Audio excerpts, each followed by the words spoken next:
Cantique numéro 102.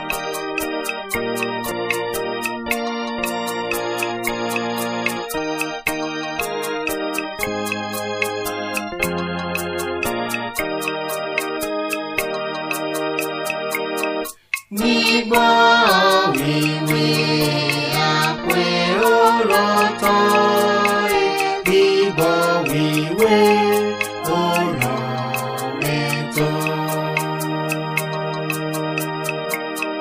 Jálẹ̀ wá gbọ́ àlọ́ ní tó dẹ̀yàn kàrí lọ́mẹ́.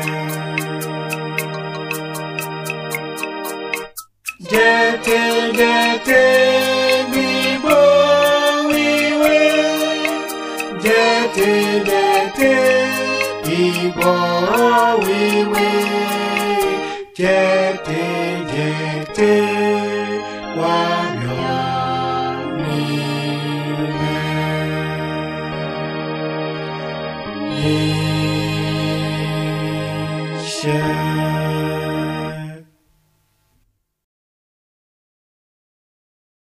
Hallelujah. Hallelujah. Ọmọ ìjọ Celestia. Hallelujah.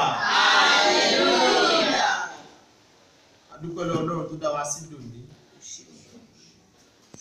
Ọba tó kà wá yẹ, tó pè wá ní àlàyé ọkàn. Ọba tí kò jẹ́ kí kójú kó tì wá láàrin ọ̀sẹ̀. Tí kò dé fàyè gba àwa gan ti ká lára wa láti rìn bó ti wà, bí kò ṣe pé ó fi ẹ̀mí ẹ̀ fún wa láti máa tọ́ wa sọ́nà ká lè kú wa lé ọmọ nítòótọ́. Gbóni fún Jésù Kristi lókè ọ̀run. Ọjọ́ ńlá lòní jẹ́ ọjọ́ mímọ́, ọjọ́ Olúwa. Ti pa láṣẹ fún wa láti ìfarahàn níwájú rẹ̀. Ọ̀rọ̀ tó jáde lónìí jẹ́ ọ̀rọ̀ tá gbọ́dọ̀ kíyèsára fún gidigidi. Lótìtọ́ àti lódodo gbogbo ọ̀rọ̀ Ọlọ́run ló yẹ kí a kíyèsára fún. Ṣùgbọ́n ju àwọn kan lọ síra wọn, ó láwọn kan tá gbọ́dọ̀ fi ọkàn sí láti mọ̀ wípé èéṣe téyìí fi jẹ́ báyìí, èéṣe tẹ́lẹ̀ fi rí báyìí. Nígbà tá wá fi ọkàn sí láti mọ̀ yìí, láwàjọ dàgbà pọ̀ gẹ́gẹ́ bí ọmọ ẹ̀mí. Nínú ara, ohun tẹ́dà fi mọ̀ pé ẹ̀dá dàgbà nípa tara ní ọjọ́ orí. Tó bá ti rí ọ̀kan nínú ayé tó ti bèèrè pé kí lọ́jọ́ orí ẹ̀ tó bá ti dárúkọ ara ó dàgbà jẹ́. Ṣùgbọ́n nínú ẹ̀mí, ohun tá fi mọ̀ bóyá ó ti dàgbà ní òye tó ní nípa Ọlọ́run ẹ̀ tó ń sìn. It is the understanding of your God that shows if you are growing to become a man or a king, to become a woman or a queen. Hallelujah. Hallelujah. Nígbà tí òye ẹni tó ń sìn ò bá yé, ó yẹ ká máa bèèrè lọ́wọ́ ara wa. Àwọn tó bọ òòṣà, wọ́n máa ní class fẹ́ tó ṣe gba iṣẹ́, fẹ́ tó ṣe pinnu láti máa bọ òòṣà, tó máa kọ ní gbogbo ẹ̀. Wọ́n kọ ní òde. Yorùbá kan ní wọ́n kọ ní àlùpàídà, báyìí sọ àlùpàdé àti kíníkan.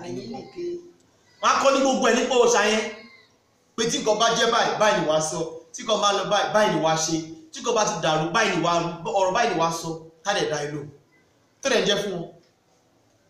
Ṣùgbọ́n èwà ṣe tí àwa Kìrìsìtẹ́nì táwa kíyèsára Ọlọ́run wa tá à ń sìn. Ọ̀pọ̀ lè fi àkókò ẹ̀ láti lè ka Bíbélì tó wà ní ẹ̀. Kámá ẹ̀ tí wàá sọ pé ó ń bọ̀ nílé ìjọsìn fún Bible class tàbí fún ẹ̀sìn, tàbí ó ti lè máa jókòó kó fẹ́ gbọ́ wàásù. Ọ̀pọ̀ ríro ohun tí ọ̀pọ̀ ti ríro gẹ́gẹ́ bí Kìrìsìtẹ́nì wípé kí wọ́n ṣọ́ọ̀ṣì kí n dáwó kó mi jọjú kọ́nẹ̀ máa rí tèmi rò.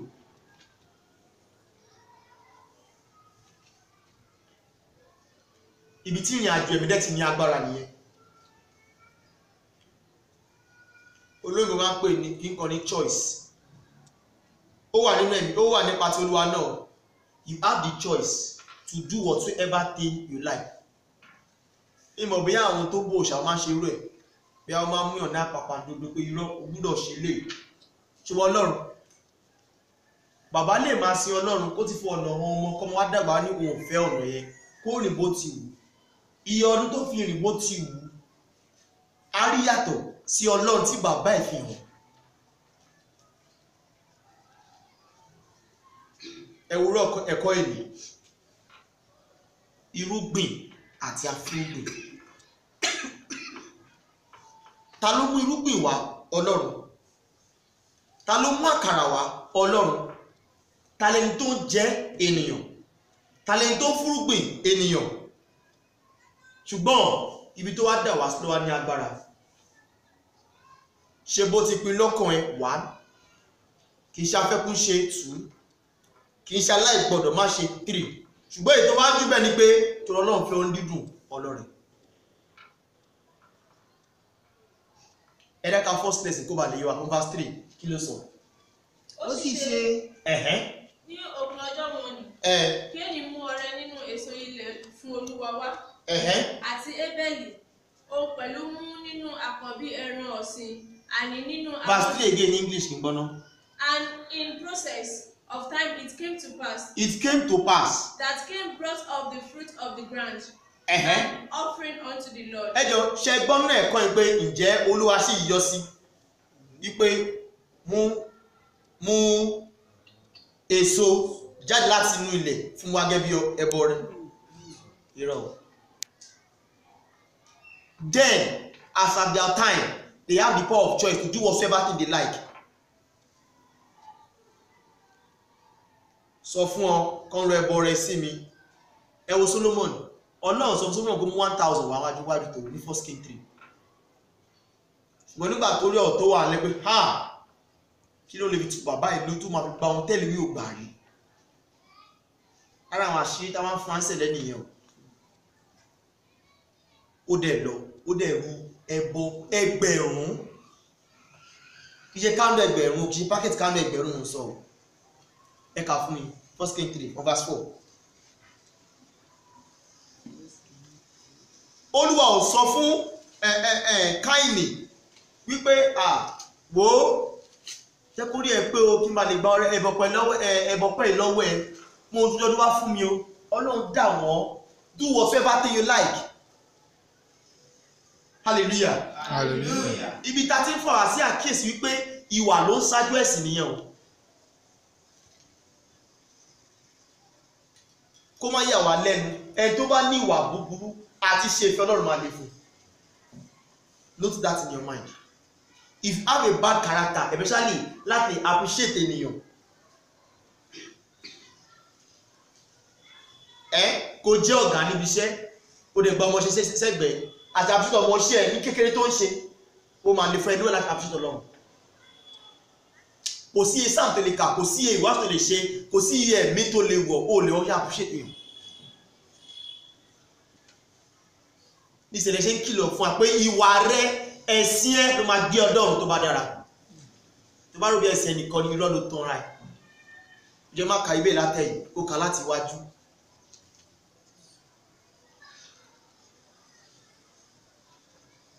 So Ọlọ́run dá àwọn méjì sí fi pé kí lè wò. And ọ̀fẹ́ tí tó lè máa wà bẹ́ẹ̀. Ó lè bímọ mẹ́rin kò bímọ márùn-ún. Àpẹ́ àwọn kan lè fẹ́ ya ọ̀dájú ọmọ tàbí àwọn orórun àbí kọ́ máa sọ ìbáyà bí. So the nanny ó pẹ́ kí àtúgbọ́ kí bàbá tó kú. That is where you know that eléyìí máa study ẹ̀ dé PhD degree ni. O gbọ́dọ̀ gba àbúkù ẹ̀ lọ́wọ́ ẹ̀. Àti ẹ̀mí àtàrà máa fi jà. Iṣẹ́ òbí nìyẹn. Táwọn mọ̀ bóyá Ádámù àti Ifá bí àwọn tẹ̀rí àyè ìṣẹ̀yẹ fún Káínì ṣùgbọ́n ẹlọ́ṣọ́ pọ́wájú Ọlọ́run kárí náà. So when you bring something that is not worthy before God, it's a show that you yourself you are not worthy. Ó tọ́ bẹ̀ nìyẹn. Kò sí pé ẹ̀mí ò lówó irọ́ ni má tanra ẹ̀. hallelujah. Hallelujah. Kí la ní kẹ̀kà 1 King 3:3 mo ń gbọ́. 3:3 Solomoni sì fẹ́ Olúwa. Ó sì rìn nípasẹ̀ Dáfídì bàbá rẹ̀. Ẹ gbọ́rọ̀ yẹn. Solomoni kò tí establish àṣẹ tiẹ̀. Ó rìn nípasẹ̀ Dáfídì bàbá ẹ̀. Àmọ́ wípé a máa lọ nú ẹ̀kọ́ òní. Ní a lè sọ̀rọ̀ kan níbẹ̀rẹ̀ wá sí pé bàbá fi Ọlọ́run hàn ọmọ abẹ́kọ̀. Ọmọ wa dàgbà wá rí rẹ̀ tán. Ọlọ́run yóò lè pé jàre, Ọlọ́run ti máa slow jù. Àwọn Ọlọ́run old school yẹn nílé wọn yẹn níbi ńláńlá yẹn nílé kun ètò wá síwájú Ọlọ́run yẹn. Ẹ̀ríkà tẹ̀lé ayé jàre, iye ọdún tó fi tẹ̀lé ayé á rí náà. Fúnra ẹ̀, á wá padà kò sẹ́ni tó máa advice ẹ̀.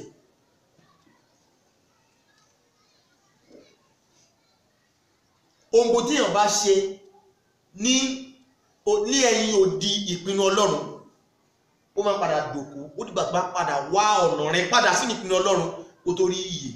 Yẹ́n tí mo sọ yìí. Olúwa sọ wípé inú ọgbà yìí ó gbúdọ̀ kúrò ń bẹ̀ títí Jésù á fi dé. Ọwọ́ bọ́ta náà ọgbà wọn ni ọwọ́ bọ́ta náà ọgbà 1 hour ikú ò pa mí, 7 days ikú ò pa mí, 2 years ikú ò pa mí. Ṣẹ̀dí pé Ọlọ́run máa parọ́. Ó wá fẹ́ yàwó, ó bímọ. Ogun tó ṣe lẹ́yìn òdi ìlú yẹn, ẹ̀yìn òdi ọgbà yẹn, ó máa dòkú.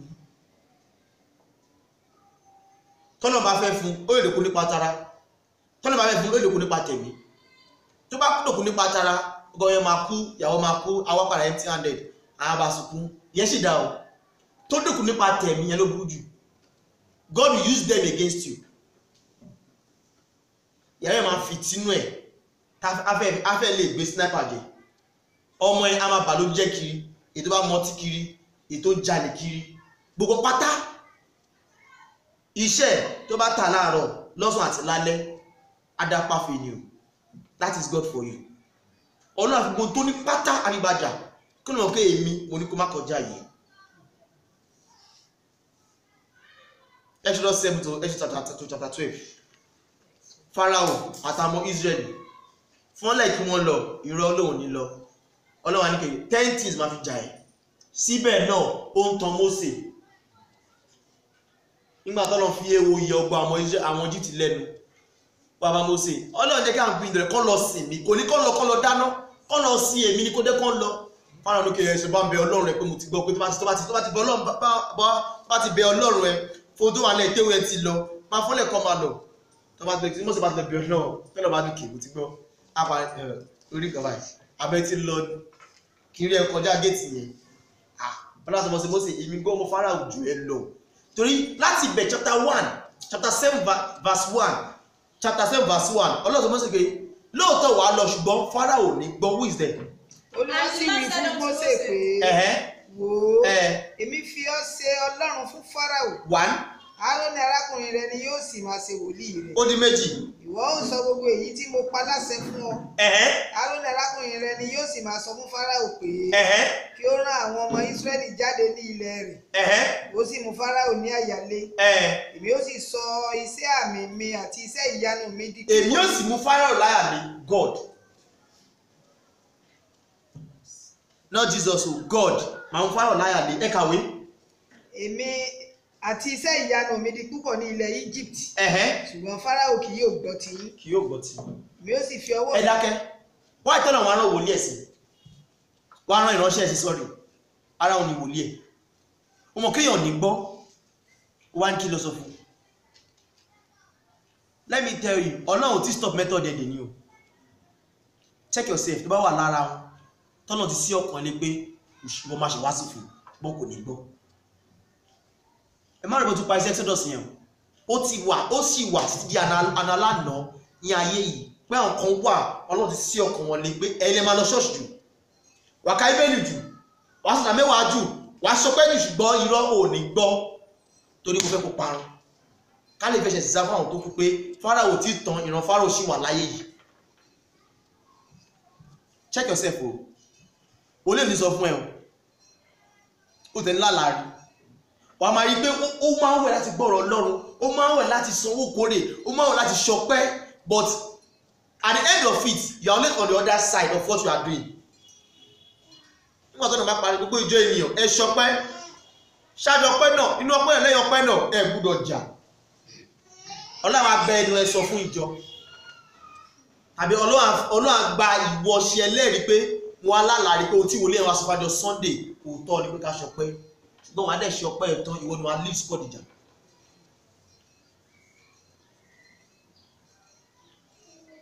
Ó tẹ̀ ní àwọn bàbá kọ́kọ́ rí ẹ̀dá ojú adé ìran Fáráò kò tán láyé àbí ṣé bójú kọ̀nẹ̀ ìṣe ló yẹ ká fura ẹ̀bẹ̀kọ̀ ó kọ̀ lọ́tí sí.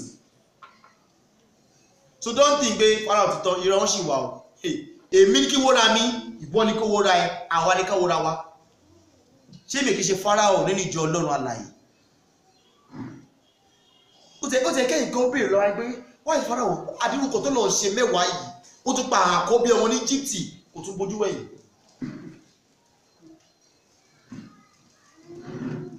Kí ló mú a lọ sí ẹ̀kọ́ yìí? Solomon kò tí tẹ̀lé àṣẹ Ọlọ́run ẹ kíyèsí o, and that is the line. Ọ̀pọ̀ yìí ẹ̀fẹ̀ máa lálàá ẹ̀fẹ̀ máa rí Ọlọ́run ẹ̀fẹ̀ máa rí Jésù, but nínú ìwà ẹ̀fẹ̀ rí Jésù torí ọ̀rọ̀ tẹ́ ẹ̀ gbọ́ lẹ́nu mi ẹ̀ tí tẹ̀lé. That is the secret. It is a line. Kò tó lè rí ẹni tó rí o gbọ́dọ̀ tẹ̀lé ẹni tó ń rí. Solomoni ìjọba alágbọ̀n fẹ́ bá Ọlọ́run sọ̀rọ̀ ṣùgbọ́n àṣẹ Dáfídì bàbá ẹ̀ ló kọ́ tẹ̀lé náà. Then in over Thanksgiving ẹ wá dẹ̀ kíyèsí Dáfídì olùkọ́ gbó Psalms tó bá ti ṣẹ̀ báyìí ó wọ́n bó ṣe máa drama ìwájú Ọlọ́run tó wọ́n dá ó mọ rírì ọ̀pẹ ẹtí ní Solomon ti kọ́ ọ̀pẹ ṣe ara bàbá ẹ̀. So ọ̀pọ̀ yìí sì ẹ wò àtẹni lọ́wọ́ ẹ ti fi lé ọmọ yìí lọ́wọ́. Next 20 years to come àwọn náà bẹ̀rẹ̀ sí ní wájú Ọlọ́run máa sin Ọlọ́run táwọn kan wá kéèsì pé àwọn náà ṣe ohun táwọn ti lára yín ẹ má blame ẹ bí iye náà ṣe nígbà tí iye wà láyé náà nìyẹn níjọsìn. You can see ohun tó ń ṣe sí o ṣe fún ara ẹnìkan kò sí fáwọn tó yí ẹ ká wọ́n wú ẹ gẹ́gẹ́ bí àwòkọ́ṣe. Wọ́n ní kò ṣòótọ́ onírọ́, wọ́n ní kò rìn kó pé onírọ́, wọ́n ní kò ṣọpẹ́ onírọ́, wọ́n ní kò sì ní tòótọ́ onírọ́. You are not doing it for yourself, you are doing it for others. O tún jẹ́ ní kọsẹ̀ fún àwọn tó yí ọ ká. Hallelujah. Hallelujah. Kìkì pé ó ń tẹ̀lé àṣẹ Dáfídì bàbá ẹ̀ kàwé. Ṣùgbọ́n kìkì pé ó ń rúbọ. Ó rúbọ. Ó sì fi tùràrí jóná. Ó fi tùràrí jóná ní ibi gíga. Ọba sì lọ sí Gíbíónì láti rúbọ níbẹ̀. Nítorí ibẹ̀ ni ibi gíga ńláńlá. Wọ́n ti fi ńláńlá láyẹ̀ kú. Wọ́n parí sí ibi gíga, wọ́n tún ní ibi gíga ńlá. Ẹgbẹ̀rún ọrẹ. Níbo lẹ́ni gíga ńláńlá wa ń ṣẹlẹ̀ pẹ́pẹ́ ńlá méjì.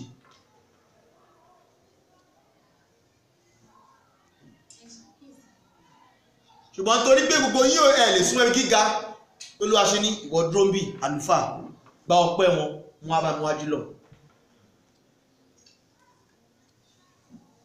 Look at God in its order. Let them bring thanksgiving before you. You are my representative, má worry. Wọ́n ṣàgbà lọ́wọ́ wá report fèmí. N ká ń dún yẹn fún wájú mi. Màá mọ̀ pé òun ló ṣọpẹ́ yẹn. Wọ́n á ṣọpẹ́ òun ká òun fi kándù sí. Kí ló fẹ́ represent wájú Ọlọ́run? Èmi fẹ́ jẹ ọpẹ́ yìí náà, má tán ra ẹ̀. Bí bá kọ́ òun lè fi tọrẹ ń ta, èmi fẹ́ jẹ ọpẹ́ yìí mo lọ pẹ́. Tí Ọlọ́run ní kándù, owó àtọpẹ́ àlùfáà ló ní. Ká má pàwọ́ tọrọ wa. Ṣé tó bá wò pé ọ̀bọ èmi ò gba tiẹ̀ máa ló mú ohun tí ò kí láì ṣọpẹ́ kò bú. Àwọn tó máa gbà ẹ̀ Ọlọ́run máa tì wọ́n wá. Bí a sì kí n jẹ pí ẹ̀ rẹ̀ kó pí ẹ̀ wá. Má ṣì mí gbọ́ mi ò ní kẹ́ má kẹ́ ṣó kẹ́ kó nǹkan tó máa ń jẹ wá o. Irọ́ o tó lọ́ bá ní lo fi ṣọpẹ́ ó ti mọ̀ pé mi ò ní jẹ́ by that aluminium wá láti ta wá tó máa gbà that is God. Ẹ̀ tí ìròṣà tó ní mọ́tò tó mẹ́fà méje wọ́n lè ṣọpẹ́ mọ́tò ṣọ́ọ̀ṣẹ̀. Olùsádẹ̀ wo ọlọ́sìn fún olùṣọ́ pé ọkùnrin tó wà ní ṣọ́ọ̀ṣì wọn kò fún mọ́tò yẹn. Adẹ̀fò wọ́n á bẹ̀ sí máa bínú. Mọ́tò mẹ́fà kan tó ní gbogbo tí wà á tán. Wọ́n á bínú. Láì tẹ̀ máa bínú. Gbogbo ọpẹ́ kọ́ ló yẹ fún olùṣọ́ ní olùṣọ́ máa jẹ. God by himself will bring those that mean for that thanksgiving. Those who for that thanksgiving rather. Ṣùgbọ́n ìtẹ́jẹ́ tí Ọlọ́run ní kí ni candle bá lè fi tùràrí sí àlùfáà ló jẹ́ tùràrí náà bọ́ owó àdúgbò ìpátá inú ìṣòro àlùfáà ló ń lọ ẹ ti rí báyìí kìkì wípé ó fi tùràrí jóná ó lè rọ̀pò pẹ́ that is the only truth tí Solomon ní mọ̀ṣẹ́ láyé yìí kó lọ bí gíga kó fi tùràrí kó lè ṣọpẹ́ and look at those two things that máa ṣe nígbà ọpẹ́ ṣùgbọ́n àwọn àdènà ọ̀sìn táìmù ọpẹ́ náà ti kẹ̀rù ẹ wo yé àwọn ènìyàn tó ti bà ọpẹ́ wọn jẹ́ nígbà pé ẹ fi tùràrí ṣáájú. Everything in Celestial Church of Christ has its order. Tí wọ́n fẹ́ ká máa lọ níwèé ìmọ̀ àwọn jáde ìwé ìmọ̀ èyí tó bá dẹ̀ sínú ìwé ìmọ̀ náà wá fi hàn nípa ìfihàn kó bá lè mọ̀ pé ní tòótọ́ èmi tí mo ní kẹ́ máa ṣe léyìí mo tẹ́ máa ṣe fún. Before Thanksgiving nínú ẹ̀ gbọ́dọ̀ ti kẹ̀ a máa ṣáájú ẹ̀yà máa dún tẹ̀lé lẹ́yìn kì í ṣe pé ẹ máa yà fún èyí tó máa bọ́ síwájú ó mọ tó ń ṣe o.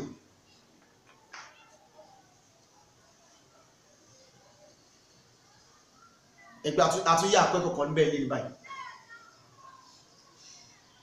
hallelujah hallelujah ẹ máa ká kí yẹn lọ.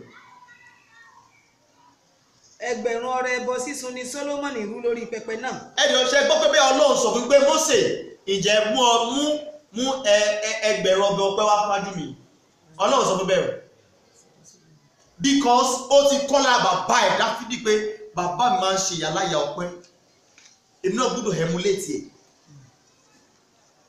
kí láwọn ẹ̀kọ́ lára ti ẹgẹ́ mímọ̀ jọmọ́ nínú church nílé ẹ̀ tọmọ ẹ̀kọ́ lára ẹ̀ tọkọ ẹ̀kọ́ lára ẹ̀. Why do you choose to wait when things are done with you? That is when you bring Thanksgiving. Pé tí nǹkan bá ti bàjẹ́ tí nǹkan bá dápàrọ̀ tíṣẹ́ òyọ́ mọ́ wàá wá strong wá owó kékeré kan wà lọ́fẹ̀ẹ́ ṣọpájọ Ọlọ́run. Why nígbà tí nǹkan dá kò ṣọpẹ́? Why tó kìí ṣe bẹ́ẹ̀? Tàbí wàá ṣe wàá dún nígbà tí ìkórè bá dé. Ọ̀pọ̀ ọmọ ọjọ́ mọ́bọ́jú máa ń ṣe ní ìbẹ́yẹ́ ní wà lára wọn.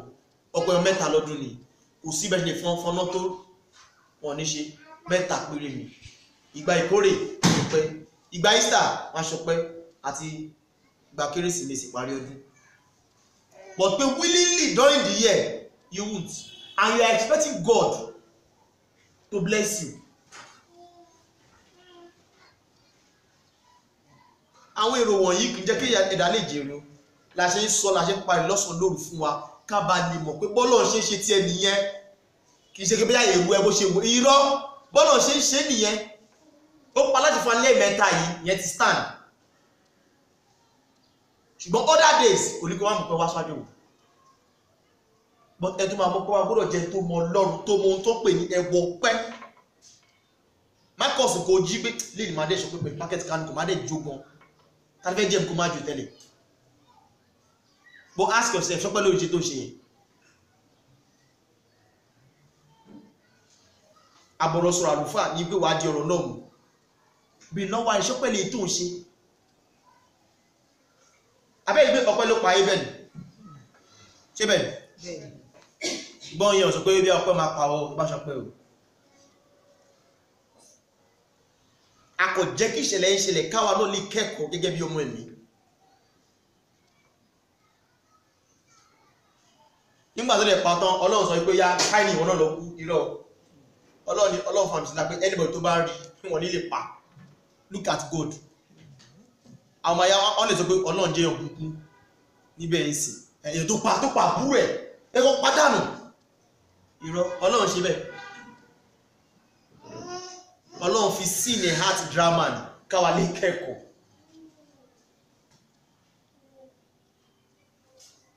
bọ̀ kí là ń sọ bẹ́ẹ̀ ẹ jókòó ẹ fi bẹ́ẹ̀ fẹ́ẹ́ sílẹ̀ ẹ jókòó kí là ń sọ bẹ́ẹ̀ ni pé Ọlọ́run sọ ní ìbẹ̀rẹ̀ ẹ̀kọ́ kìíní ẹ̀kọ́ kejì gan làṣírí wà fún àwọn àtàǹgbé láyé òsìn àwọn ọmọ ẹ̀mí gọ́sọ̀gbù ló máa ń pàdé ọmọ ẹ̀mí ọmọ ọjọ́ Celestial ọmọ ẹ̀mí ní Olúwa Kérésìmesì dé kí n kí fi ṣọpẹ́ wájú ẹ̀ rántí ẹni tó fi irúgbìn fún afúrúgbìn Olúwa fi owó fún ẹ aṣọ fún ẹ fi màálù ṣọpẹ́ wájú ẹ̀ ó sì mọ̀ pé ò lè gbé màálù láti gbé màálù wà no problem a lè sí náà láyìíká ṣàṣẹ wọn kì í sinmi ṣùgbọ́n lè pákéjì owó ẹ̀sìn ẹ̀fẹ́ lò or whichever way kò fi ṣọpẹ́ ẹ̀lẹ́ máa ní pé ó dẹ̀rọ tó ń bá dàbí Dangote kó délé ṣọpẹ́ màálù Why do you bring yourself so low before God? Bọ́kọ̀ ṣe máa ronú nìyẹn o. Ẹlòmíì ò rí ẹ pé òun lè ṣe pé mọ́tò. Olúwa, mo fẹ́ gba àdúrà bá mi kan. Jẹ́ kí n jẹ́ ní àkọ́lù jẹ́ ìbẹ̀tẹ̀ tó máa ṣe pé mọ́tò. Kí gbogbo ènìyàn mú nǹkan mìíràn. Fọlá ẹgbẹ́ owó tó bẹ̀rẹ̀ ìwọ tó ti lè ní iṣẹ́ 100,000 fẹ́ ra mọ́tò fún ìjọ. Olùwà kí òun lè ra káà fún ìjọ. Ayẹ́kọ̀ọ́, ìjà àpẹẹrẹ àyè àṣàbí coaster. Ilé tansi roughly 10 million, 15. Look at God. Tí ẹ̀kọ́ wá wà lẹ́gbẹ̀ẹ́ tó ń gbọ̀nà, ìyá kó dákà dán. Kí ló ṣẹlẹ̀? Kò sí lọ́kọ̀. Ìyá bàbá láti ẹ̀ lọ. Kò yẹ yí. Ó wà wọ́n. Kí ló ṣẹlẹ̀? Kò sí lọ́kọ̀. Àwọn tí mo gbọ́ ẹ̀ ó bà mí lẹ́rù ni. Tẹ́mọ̀ pé you are stupid. Wọ́n gbé àjọṣe rẹ̀ lọ fún iṣẹ́ ẹ̀ wọ́n fẹ́ wọ́n gbé kọ́nà fún ẹni kó gbèsè fún ẹ but ọ̀nà rẹ̀ ẹnì kan kò mọ̀ àwa máa rè é that is God. Akọ̀lọ̀wọ̀ jáde wábi tó wà ní contract ẹ̀ yíya ṣe á máa dó díẹ̀ ìrìn àwọn wọlé dé àwa ni ẹ wo olùṣọ́ ti ní bọ́ọ̀sì gan tẹ́lẹ̀ wákọ̀ èso àwọn èrò yẹn á wá pé àwa ni pé kò ní ìfẹ́ láti ra mọ́tò yẹn mọ́ àwa ni pé ṣe mọ̀ kéèyàn mọ́ fún ẹ léṣe ẹ̀ àwa wọ́kọ́ náà dáre kan lọ́wọ́ ẹ̀ afẹ́ lórí ìgbà ìfù ilé àwọn akẹ́mọ́ nígbà tó gbé bá dáa tán alílé ọmọ ẹ̀mí ó dá má jẹ́ mọ́ wájú ìbí balẹ̀ ó dẹ̀ ṣe irọ́ dẹ̀ ni ó rántí ṣùgbọ́n òfẹ́ sọ kí wọlé sọ ọláwa ní ìwọ náà máa sọ ó nígbà tó bá tẹ̀lé jáde wọ́n ní ìrántí olé akọ ní àlàáfíà tẹ́ bá ti rí ro ẹ má bọ̀ a máa sọ tẹ́ máa ṣe fún yín that is God for you. But before you come to that mentality pé olúwa èmi mọ́tò olùṣọ́pọ̀ sọ́jà rí ibi tí mo ti lẹ̀ rúrú garment fún kórè wọ́n fẹ́ ra mọ́tò fún ìjọ. Before you come to that mentality ogún ọ̀tún mẹ́ni tí ọlọ́run jẹ́. Bíbélì wà bẹ́ẹ̀ fún yín láti study kẹ́ bá lè bọ́ náà ṣe ń dí pẹ̀lú àwọn tó wà ní 0 level to multiple. Ó tún ṣe fún ìṣẹ̀lẹ̀ báwọn tó wà ní 0 level tí wọ́n lè rí owó gbádá wọ́n jẹ́ni tó kọ̀jọ̀ fọlọ́run kiri gbogbo àgbáyé. Ẹ máa ń gbọ́ kí ni ọlọ́run ò lè ṣe. Ṣùgbọ́n àwọn tẹ́lẹ̀ máa fi ọ̀rọ̀ rẹ̀ dá lára nù ayé wọn ajẹ́ tó mọ ìrò pé eléyìí ó mọ ìrì mi àwọn náà dẹ̀ máa ṣe ohun táyé máa ní hà nínú ayé ẹ̀. I'm still on that line. Mẹ́ta ni kó tó gba ìkẹrin.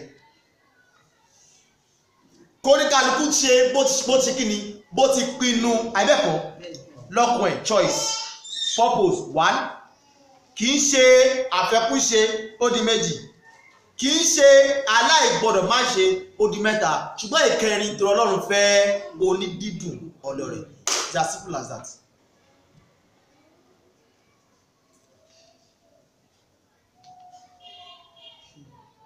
Check yourself àti fẹ́ bọ́ọ̀lẹ̀ nìyẹn o. Ọlọ́run pa láti fún Abel pé wà kò fẹ́ sọ ẹ̀dẹ̀ ńlá ṣùgbọ́n káìdì máa pa ẹ̀rù lọ sí báyìí fún irọ́ Ọlọ́run ti bá wọn sọ̀rọ̀ and they bring the thing before God and God said eléyìí mo fẹ́ ṣe ní wọn ti ẹ̀ idiot yẹn ṣe bọ́ọ̀lọ̀ kì í ṣe nínú ọpẹ́ yìí ni abẹ́rẹ́ òdá charisma àlùfáà àdúrà àlùfáà nígbà tí kọ́kọ́ yín bá hallelujah o Hallelujah. ẹ̀dá mi lò ṣe bá gbogbo drama àdúrà mi lórí ọpẹ́ inú máa ọpẹ́ bá no the moment I bring that task gate gbé eléyìí ó gara tó wájú Ọlọ́run gẹ́gẹ́ bí o ti fún mi don't get it owó kan tí mo rò pé o ti sa ipá ẹ pé ọpẹ́ yìí ó jọ ẹ níwájú Ọlọ́run káàdùn àgbẹ̀gbẹ̀ àdúrà sí kiri rẹ̀ lọ ọpẹ́ ìṣẹ́ tẹ̀wọ́pà ṣùgbọ́n ọpẹ́ ó wá rí bí ehoro ẹ̀fẹ́ àwọn bọ́ bí iná ọjọ́ máa tọ̀ra ẹ̀ kọmáṣọ́ ló máa gbàdúrà náà ni o ẹ̀ tí ẹ̀ lóbi tó lọ máa ní pé mú ọpẹ́ ẹ̀ lọ tó bá gbọdọ̀ níbẹ̀ kọ gbé kalẹ̀ síbẹ̀ kò ní máa kó rẹ̀ kúrò ó gbọdọ̀ bẹ́ẹ̀ ní kẹ́ni fún. I could remember sometimes ago ṣé ẹ̀bẹ̀ tẹ̀ ní mi rántí drum set ní church yẹn the initiation mú ọmọ ẹ̀ tó ra drum set ṣáwa ni ìrántí mú. wọ́n kọ́ dẹ̀ gbé lẹ̀ báyìí ẹ̀nà dẹ̀ lọ káwá ṣíṣe àlẹ́ bedroom set ilẹ̀ ẹ̀dọ̀ ṣe àlùfáà gbàdọ̀ sọ pé àbíṣó lẹ́ni náà àbíṣó ó bọ́gámẹ́ntì wá fi bẹ̀rẹ̀ náà pé hey olúwa o sàkámà jẹ́ ìgbé àṣà máa yé ètò bá jẹ́ wòlíì asáyé bọ́ ilé kèbúlù wòlíì ẹ̀ adábẹ̀ náà a máa gbẹ̀rẹ̀ náà jìgìjìgì mo paláṣẹ ọgbẹ́ ẹni pàṣẹ lẹ̀ pọ̀fọ̀lẹ́ lórí àìlíà ẹ má yẹ kọ́ńkà jóni pẹ̀lú ìyẹn ìyẹn òfin pọ́kọ́ máa tẹ́tọ̀ ọba àìmọye ọtọ́ tó máa ṣe òbẹ̀ lára àtúbà ayé ẹ̀ jẹ́ nǹkan tó ń da tẹ́lẹ̀ kò tún da mọ́ but the beauty of it is pé mo mú lọ no ọlọ́run jẹ́ ọpẹ́ ìjẹ́ tó máa jẹ ọlọ́run torí pé ohun gbogbo tí mo ní lèyí ohun tó jọ mí lèyí ṣùgbọ́n bí ọba síbẹ̀ ará mi olúwa ìbádá ká yẹra ara wa wò ká sòótọ́ fún ara wa torí ọlọ́run ló mú kórè ọ̀fẹ́ máa bí sí kó máa pọ̀ sí fún ẹ̀dá ní ọ̀nà kan òun ló fi irúgbìn fún ẹ kí ni irúgbìn náà ló fi iṣẹ́ ẹ̀ fún ẹ àbẹ́ẹ̀kọ́ bí iṣẹ́ ẹ̀ kéré tó ó wá ní kó wá fúrúgbìn nínú irúgbìn tó fi fún ẹ ẹ má sì mí gbọ́ ọlọ́run kì í fún yàn léso hallelujah Hallelujah. kí ni àgbẹ̀ máa fún ilẹ̀ tí wọ́n fi mẹ́sàn wá mi ò gbọ́ wọ́n dẹ̀ léso ṣùgbọ́n kí lè sọ máa fún afúléso kí ni ilẹ̀ máa fún afúléso bẹ́ẹ̀ náà ni ọlọ́run ìwọ ní ilẹ̀ ó fi irúgbìn fún ẹ ó ti mọ ipá tó wà láyé ẹ ọlọ́run lè fún gbé ní 100 irúgbìn sí ó ti mọ àwọn ẹni tí irúgbìn máa sọ máa di 50 ó ti mọ àwọn ẹni tí 100 máa di 1 million gẹ́gẹ́ bí ìpinnu yín gẹ́gẹ́ bí ipa tó wà nínú yín lẹ́sìn máa dé kí irúgbìn kó ṣe kí ni kó bí sí nígbà tó bá di ìkórè ẹni tí 100 di 1 million ó wá lọ mú owó kórè 7,000 wá ọmọ àgbẹ̀ ilé aláìmoore ènìyàn ni èyí tí 100 ó tún 50 kún bẹ́ẹ̀ ó di 50 ó mú 25 wá ọdún wa ní òkè a máa ràn ẹ́ lọ́wọ́ a máa kọ́ ẹ bí 100 ṣe di 1 million sórí díẹ̀ tó di 1 million a máa exchange ẹ̀ fún ẹ a máa dá padà fún kó lè mọ̀ pé èmi ni ọlọ́run that is God in harvest. So wọ́n ti mọ̀ pé ìdọ́gba ò lè sí nípa tẹ̀mí ìdọ́gba ò lè sí in that aspect. ẹ máa rí nígbà tó lọ́ba ní ogbó ẹṣọ pẹ́ nígbà tó bá sí wòlíì nípa tẹ̀mí wòlíì á rí pé nígbà táwọn ṣepẹ́ lọ́wọ́ a sì fún oníkálukú wa ní èso ẹyọ kọ̀ọ̀kan àìbẹ́ẹ̀kọ́ èso ẹyọ kan yẹn ẹ máa ní pé at the end of the year tó ká bá dé give testimony wòlíì àti padà ríran á rí pé ọ̀pọ̀lọpọ̀ tí a fún lẹ́sọ̀ kọ̀ọ̀kan ọ̀pọ̀lọpọ̀ wọ́n di igi ńlá tó bẹ̀rẹ̀ gbogbo àgbáyé wá ń káìsí lórí wọn ṣùgbọ́n ọ̀pọ̀lọpọ̀ èso wọn ṣì wà gbáṣe fún wọn kì í ṣogun ayé.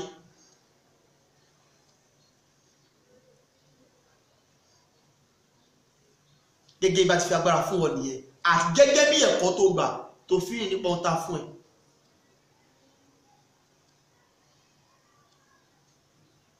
ìbára ká gbé yẹ̀wò ká wòra wa gidigidi ìrìnàjò tá a rìn ìrìnàjò tó ní agbára ni bí a ò bá sóòótọ́ fún ara wa bí ìrìnàjò ẹ̀mí ṣe jẹ́ a kò wá máa ṣe ohun kankan náà tí kò dẹ̀ ní mú àmì wá. wo ìpinnu tó fi sin Ọlọ́run ṣé ìpinnu wípé ó dìgbà tó wá pè mí lórí aago kí tó wá sin Ọlọ́run ó dìgbà tó wá pè mí lórí aago kí tó dá owó tí gbogbo ìjọ ń dá ó dìgbà tó wá pè mí lórí aago kí tó ṣe ẹ̀tọ́ gẹ́gẹ́ bí ẹ̀tọ́. ẹlòmíín sìn bàtà àlùfáà ọtí ìyá tálùfáà ọtí sí kò tí ra mílò àti lúkózè nìwà àgbẹ̀ wọ́n ti admit olùṣọ́ àdára lúkózè ní fúnlùṣọ́ ṣọ́dọ̀gó sí tẹ́lẹ̀